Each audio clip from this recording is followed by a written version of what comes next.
मंजिलें उन्हीं को मिलती है जिसके सपनों में जान होती है। मंजिलें उन्हीं को मिलती है जिसके सपनों में जान होती है। पंखों से क्या होता है, हौसलों में उड़ान होती है। हाँ बच्चों, मैं हूं आनंद सर और आपका एग्जाम पाठशाला बाय आनंद सर पे आपका स्वागत करता हूं। मैं फिलहाल बायोलॉजी का क्लास ले रहा हूं और कई चैप्टर में पढ़ा दिया हूं और सेल डिवीजन पढ़ाने के बाद मैं आपसे वादा किया था कि हर चैप्टर के बाद एमसीक्यू लाऊंगा। इससे ये होता है कि एग्जाम कैसे पूछा जाता है, क्या पूछा जाता है, इसका अनुभव भी हो जाता है और जो कॉन्सेप्ट के लिए रहता है ना, उसका पूरा का पूरा अंदाज अपना हो जाता है। दूसरी बात, मेरे पास जो पीडीएफ है, जो मैं पीडीएफ बनाता हूं, वो बहुत ही महत्वपूर्ण होता है क्योंकि इससे ज्यादा क्वेश्चन पूछने की संभावना ही नहीं रहती है। अगर मेरा पीडीएफ पढ़ लेंगे तो कोई क्वेश्चन उससे छूटेगा नहीं। ये मेरा आपका वादा कहिए, विश्वास कहिए, जो भी कहिए, मैं हमेशा विद्यार्थी के लिए काम करता रहूंगा और मेरे टाइम नहीं भी मिलता है फिर मैं कोशिश करता हूं। अपने रेलवे के काम से फुर्सत होता नहीं है, लेकिन चूंकि पढ़ाने का शौक है, बार बार यही कह रहा हूं। और आप सब हमारे चैनल को सब्सक्राइब कीजिए। जितना दिन में मेरा चैनल ग्रोथ करेगा, चाहे महीना लगे, 2 महीना, साल, 2 साल, हम यहाँ पे खुट्टा गाड़ के रहेंगे क्योंकि मेरा पढ़ाई का पैशन, शौक है, पैसा नहीं। आप ये सब समझिए और लाइक कीजिए। जितना ही आदमी के पास वीडियो जा रहा है मेरा सहयोग कीजिए। और हमारे सुनील सर जो बहुत अनुभवी हैं और मुगलसराय में हम सब कोचिंग ऑफलाइन पढ़ाते हैं और मुगलसराय में सुनील सर को मैथ का जादूगर कहा जाता है। और ये मैं नहीं कह रहा हूं, यहाँ के लोग कहते हैं उनको। जो विद्यार्थी उनसे पढ़ करके नौकरी कर चुके हैं वो बोलते हैं सुनील सर के नाम से तो कम जाने जाते हैं। ये मुगलसराय में मैथ के जादूगर के नाम से जाने जाते हैं। और ये मैथ के जादूगर आप भी समझेंगे तब जब उनका वीडियो शांति से देखिएगा, क्योंकि इनके हजारों, सैकड़ों, हजारों विद्यार्थी जो है जॉब में जा चुका है और ये भी अपने शौक से ही पढ़ाते आ रहे हैं और पढ़ाते रहेंगे। और इनका सहयोग इस चैनल पे भी है। तो मैं तो यही कहूँगा कि मेरा वीडियो और मेरा सर का वीडियो देखिए और मज़ा लीजिए। और एक निशाना चाहिए, लक्ष्य लेकर चलिए। लक्ष्य नहीं जीवन का, ऐसे वे खो जाते हैं जैसे लाख हजारों पत्ते पानी में बह जाते हैं। एक लक्ष्य लीजिए, एक कोचिंग सेंटर ढूंढिए, एक ऑनलाइन भी है तो ऑनलाइन वाला ढूंढिए, जिसका ढूंढिए, मेरा ढूंढिए। एक दिशा में चलिए, एक जगह लेकर चलिए और एक गुरु बनाइए और उसमें पढ़िए और आगे बढ़िए। और मैं जो एमसीक्यू बता रहा हूं आप देखिएगा कि कहीं छूटने का नाम नहीं होगा। तो चलिए मैं आपको एमसीक्यू सेल डिवीजन का पढ़ा रहा हूं। नंबर 1 क्वेश्चन,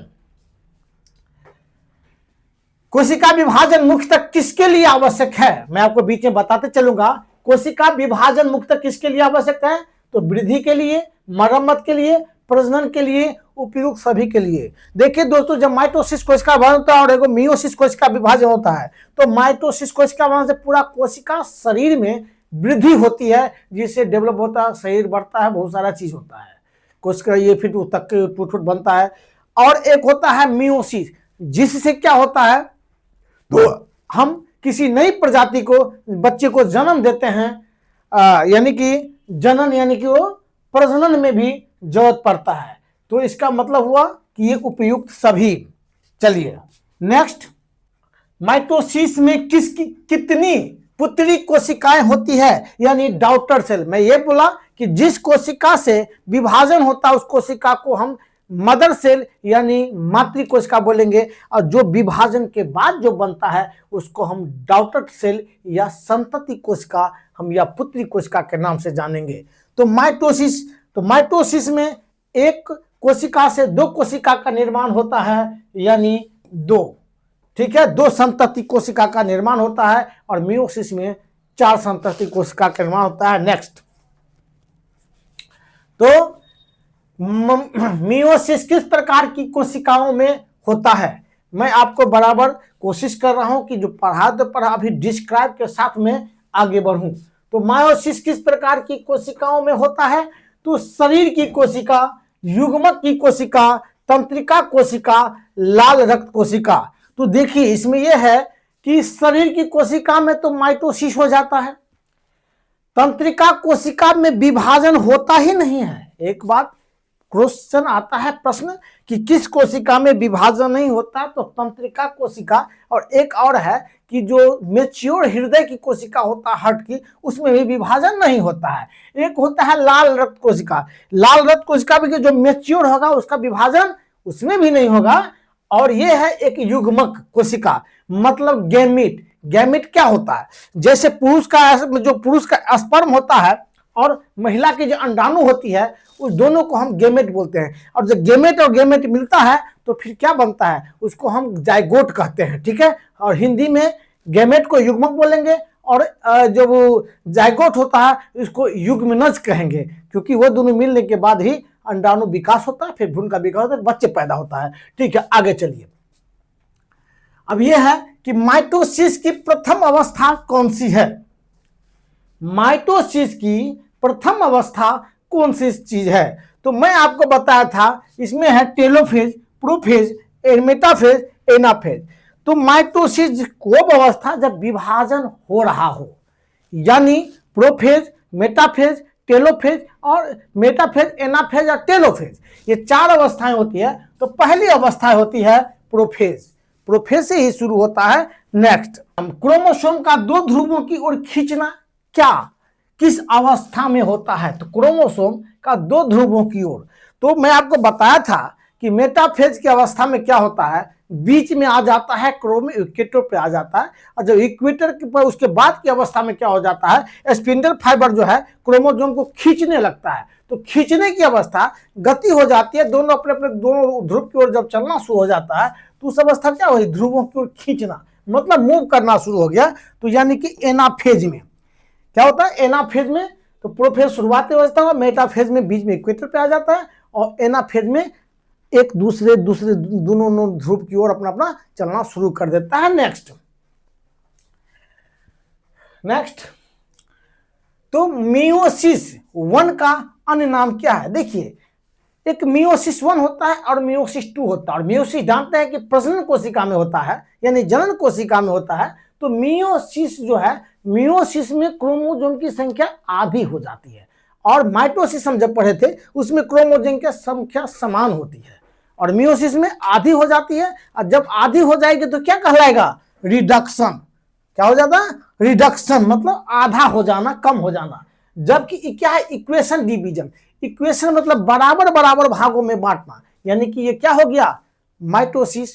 साथ ही साथ जब हम मियोसिस 2 भी करेंगे तो मियोसिस 2 भी जो होता है वो किसके जैसा होता है, तो माइटोसिस के जैसा ही होता है। उसमें भी मियोसिस 2 में ये जो क्रोमोसोम है वो बराबर बराबर बढ़ता है। यानी कि मियोसिस 1 में कोशिका का जो क्रोमोसोम है उसका विभाजन हो जाता है और आधा आधा हो जाता है, तो क्या कहेंगे, रिडक्शन। गुड। और आगे आइए,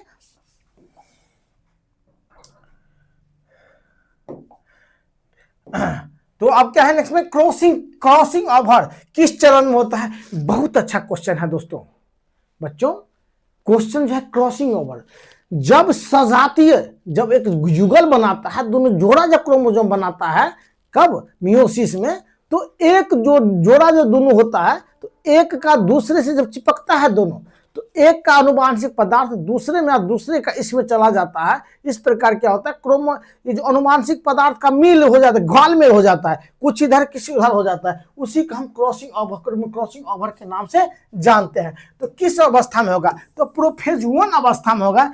इसी अवस्था में जो है 5 फेज होता है, जिसको आपको हम बताए थे, लहराती जुल्फों पे दिल दीवाना, इसका बताया था, लहराती जुल्फों पे दिल दीवाना। और 5 फेज होता है, एल से लिप्टोटिन, लहराती जो लिप्टोटिन, जाइगोटिन, पैकेटिन, इसके बाद है लहराती जुल्फों पर दिल दीवाना, पैकेटिन हो गया दिल दीवाना, डी हो गया काइनेसिस, और डिप्लोटिन और काइनेसिस, ठीक है, ये हो गया। और आगे चलिए, माइटोसिस में क्रोमोसोम मध्य में किस अवस्था, किस चरण में पंक्ति, मैं आपको बताया था, मध्य मतलब क्या, मेटाफेज। एक और मैं आपको बताया था कि मध्य, एक कृष्ण भगवान के लेकर कहा था कि छोटे छोटे गैया बीच में नचैया मदन गोपाल। तो मदन गोपाल कहाँ, एम से मदन गोपाल, तो भगवान बीच में है, तो मेटा एम से भगवान, तो बीच में जो है ना मदन, तो मदन माने मेटाफेज। मेटाफेज में क्या होता है, गुणसूत्र बीच में आ जाता है। चलिए आगे बताइए क्रोमोसोम। नेक्स्ट में है साइटोप्लाज्म का विभाजन क्या। साइटोप्लाज्म क्या हुआ, कोशिका या केंद्र, कोशिका के अंदर जो कोशिका द्रव्य होता है ना, केंद्रक के बाहर और कोशिका झिल्ली के अंदर, वो मिला करके उसको बोला जाता है साइटोप्लाज्म। क्रोमोसोम ये हिंदी में बोलेंगे तो हम क्या बोलेंगे, कोशिका द्रव्य। उसका विभाजन होता है, तो उसका विभाजन कब होगा, साइटोकाइनेसिस, जो कि केंद्रिका विभाजन के बाद यही होगा। और कैरियोकाइनेसिस बोलेंगे केंद्रिका विभाजन को। बहुत अच्छा, बाकी ठीक है, आगे चलिए।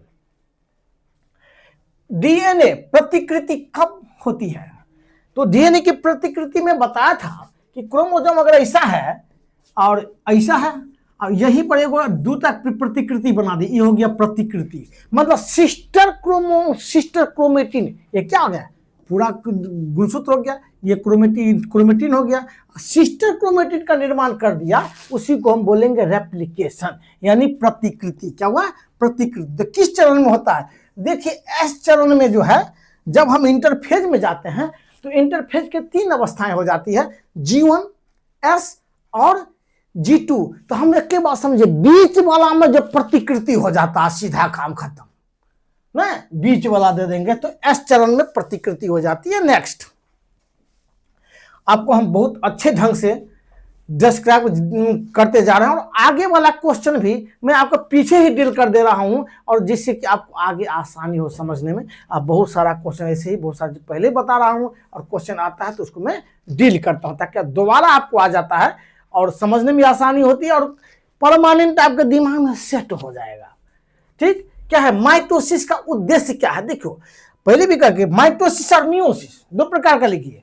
तो माइटोसिस क्या, कोशिका, देही कोशिका, मतलब सोमेटिक कोशिका, जो देह में जो जितनी कोशिका है उसका निर्माण करता है। तो उसका उद्देश्य क्या होता है, गुणसूत्र की संख्या बढ़ाना, समान कोशिकाएं बनाना, विविधता लाना, त्रुटि बढ़ाना।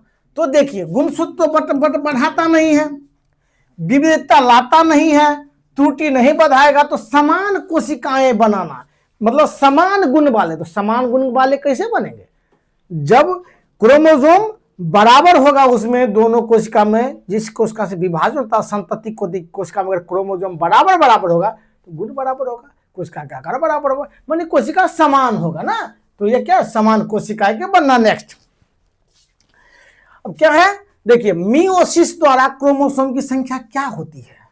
तो मियोसिस 1 और मियोसिस 2 होता है, एक बात याद रखिएगा। लेकिन जब भी मियोसिस होता है तो पहले 1 माना जाएगा, तो संख्या क्या हो जाएगा, आधी हो जाएगा। 2 गुना तो होने से रहा, समान माइटोसिस में हो गया, 4 गुनी हो नहीं सकता है, तो हम क्या कहें, रिडक्शन। अभी क्वेश्चन था कि मायोसिस को किस नाम से जानेंगे, मायोसिस 1 को, तो रिडक्शन के नाम से जाएंगे। तो आधी हो जाती है क्रोमोसोम की संख्या। नेक्स्ट अब क्या है, स्पिंडल फाइबर किससे बनता है। तो मैं आपको बताया था कि ऐसे जब ये सेंट्रियोल होता है और यहाँ पर क्या होता है, क्रोमोसोम होता है इस पर, तो इसमें जो ये जो तार जैसा देख रहे हैं ना, यही स्पिंडल फाइबर बनता है। क्या है, स्पिंडल फाइबर हुआ, ये क्रोमोसोम हुआ, ये क्रोमोसोम के बीच में क्या होता है, पकड़ लेता है ना, उसको सेंट्रोमियर के बीच में जाकर पकड़ लेता है, को सेंट्रियोल से निकला हुआ फाइबर, ये तार जगह देख रहे हैं, वही उसको बोलते हैं मतलब क्या बोलते हैं, स्पिंडल फाइबर बोलते हैं। तो बनता किसका है, ये प्रोटीन का बना होता है। डीएनए तो अलग चीज हो गया, लिपिड अलग हो गया, तो ये प्रोटीन का जो है बना होता है स्पिंडल फाइबर। नेक्स्ट अब क्या, क्रॉसिंग ओवर के कारण क्या मिलता है। देखिए अभी मैं बताया था क्रॉसिंग ओवर किस अवस्था में होता है, तो प्रोफेज में होता है। ठीक है, प्रोफेज में, और प्रोफेज में भी होगा पैकेटिन अवस्था में। एक बात याद रखिएगा, जब और अंदर जाइएगा तो प्रोफेज, मियोसिस में प्रोफेज अवस्था के पैकेटिन में होता है।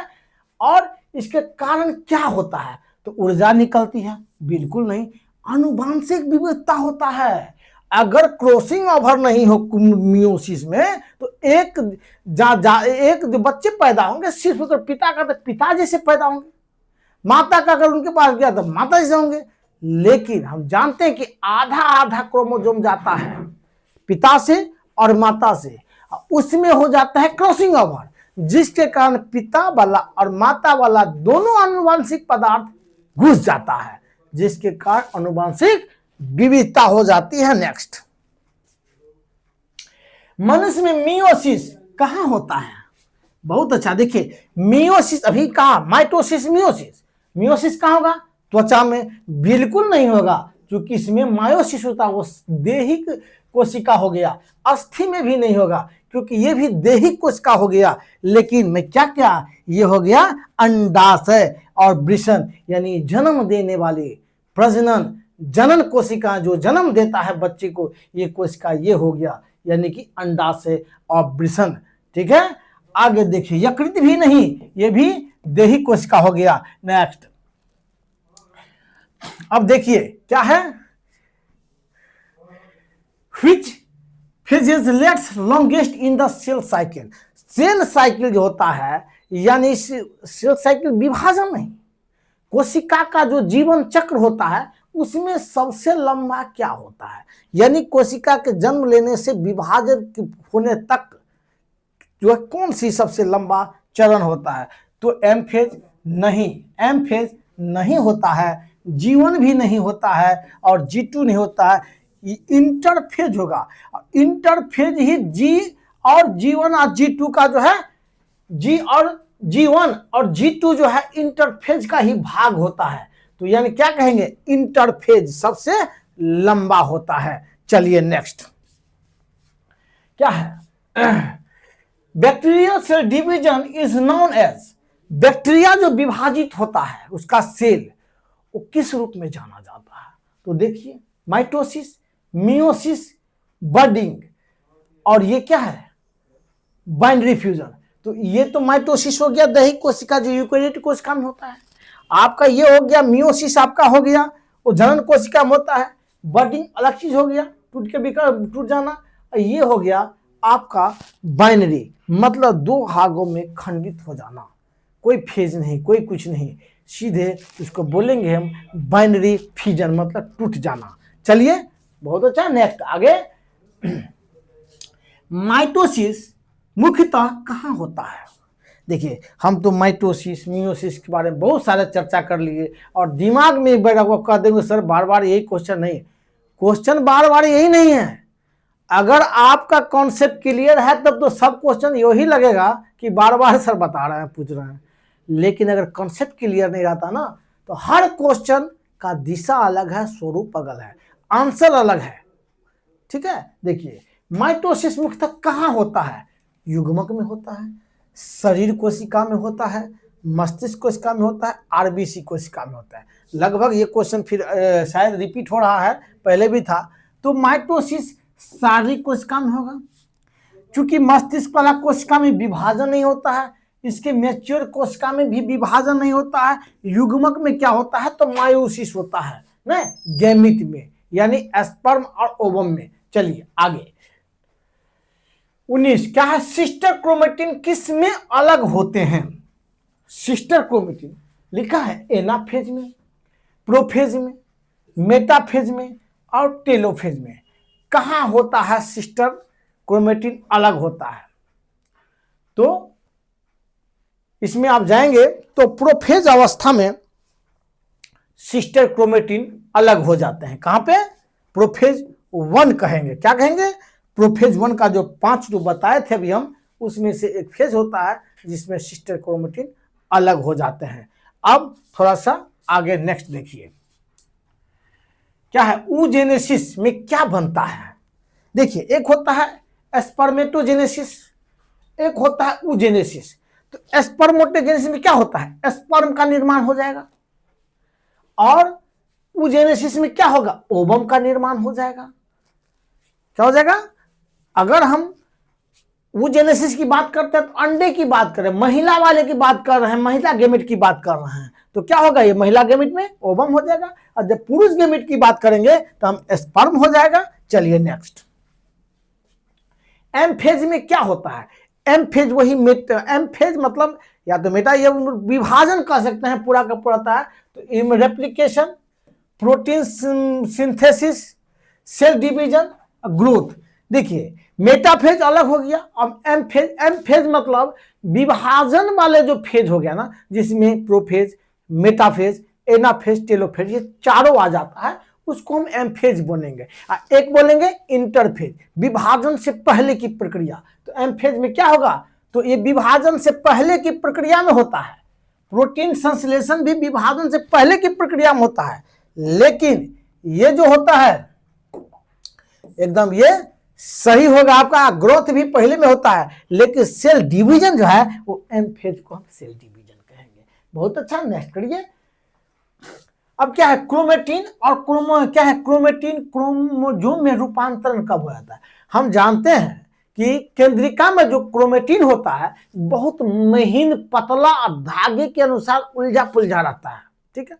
लेकिन जब ये धागे के समान जो उलझा पुलझा जो आपका अनुवांशिक पदार्थ होता है वो जब मोटा और छोटा होने लगता है तो क्रोमोसोम के रूप में बनना शुरू हो जाता है। तो इसमें किस में बनेगा? देखिए, तो मेटाफेज, प्रोफेज, टेलोफेज और जीवन में बिल्कुल नहीं।